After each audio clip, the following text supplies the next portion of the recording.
বালুরঘাট জেলা হাসপাতালে একাধিক প্রসূতির অসুস্থ হয়ে পড়া নিয়ে তীব্র রাজনৈতিক বিতর্ক সৃষ্টি হয়েছে। শনিবার দুপুরে এই ঘটনাকে কেন্দ্র করে হাসপাতালে বিক্ষোভে ফেটে পড়ে বিজেপি, আরএসপি ও সিপিআইএম। রোগী এবং তাদের পরিবারের সঙ্গে কথা বলেন নেতারা এবং পাশে থাকার আশ্বাস দেন। প্রথমে বিজেপির ৩ সদস্যের একটি প্রতিনিধি দল হাসপাতালে গিয়ে চিকিৎসাধীন মায়েদের সঙ্গে দেখা করেন। পরিবারগুলোর সঙ্গে কথা বলে চিকিৎসার অবস্থা সম্পর্কে খোঁজ নেন। যে বালুরঘাট হসপিটালে আর একাধিক প্রসূতি আর তারা ডেলিভারির পর তাদেরকে জাল ইঞ্জেকশন, জাল ওষুধ দেওয়ার পরেই তারা অসুস্থ হয়ে পড়ে এবং গুরুতর অসুস্থ হয়ে পড়ে। তাদের কাঁপুনি শুরু হয়, তাদের শ্বাসকষ্ট হয়। 2 জন এরকম প্রসূতি মারাও গিয়েছে। দুর্ভাগ্যজনক বিষয়।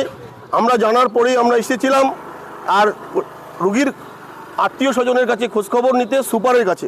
সুপার পালায় পালায় বেড়াচ্ছে, জানি না সুপার কোথায় গিয়েছে না। আজকে এখানে শহীদ করে আর স্বাস্থ্যমন্ত্রীর শহীদ সভাতে গিয়েছে আমরা বুঝতে পারছি না।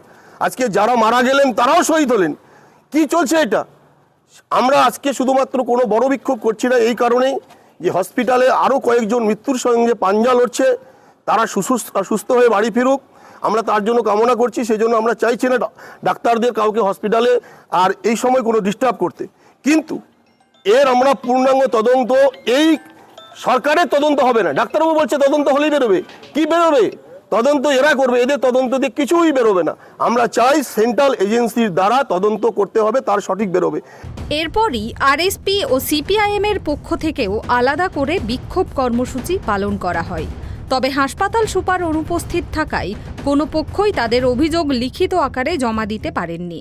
সিপিআইএম নেতৃত্ব অভিযোগ জানাতে গেলে পুলিশের সঙ্গে বাকবিতণ্ডায় জড়িয়ে পড়ে, যদিও পরিস্থিতি পরে নিয়ন্ত্রণে আসে।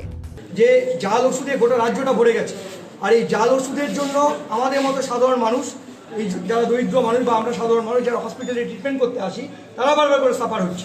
আজকে এই মহিলাগুলোর কী অবস্থা হতে পারে, কি হতে পারে?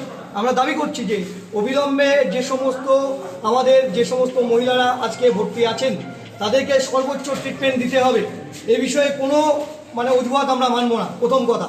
2 নম্বর কথা হচ্ছে যে জাল ওষুধের সঙ্গে যুক্ত যারা আছেন তাদেরকে যথাযোগ্য শাস্তির ব্যবস্থা করতে হবে।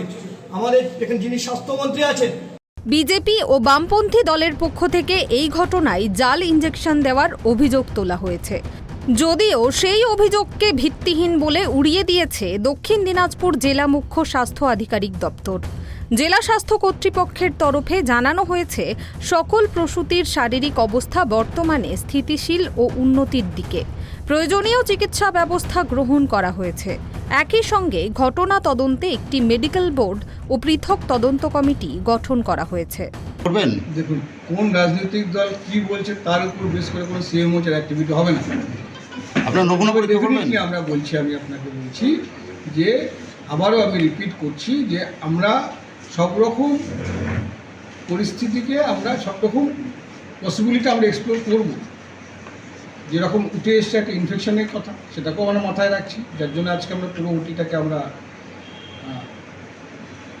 ফার্স্ট হাফ আমরা ক্লোজ করে রেখে সমস্ত পেশেন্টদেরকে আমরা ওটিগুলোকে আমরা বন্ধ করে রেখে ফিউমিগেশন করা হয় এবং তার জন্য সোয়াব যা যা টেস্ট করছে সেটা পাঠানো হয়েছে। একটা ইনকোয়ারি কমিটি আমরা করেছি, চেয়ার বাই ডেপুটি সেক্রেটারি 1 এবং আদার অফিসার্স।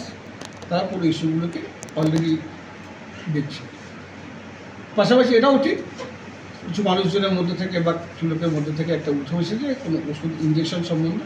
আমরা সেই তাদের বক্তব্যটাকে আমরা সম্মান জানিয়ে বা তাদের বক্তব্যটাকে আমরা মাথায় রেখে যে ইঞ্জেকশনটি নিয়ে তারা মেইনলি বলতে চাইছে যে কমন ফ্যাক্টর কোনো একটা ইঞ্জেকশন, তাকে আমরা সমস্ত হসপিটালে ইউজ করা বন্ধ করে দিয়েছি এবং প্রয়োজন হলে আমরা সেটাকে টেস্টিংও পাঠাবো, এটাও আমরা বলে রাখছি।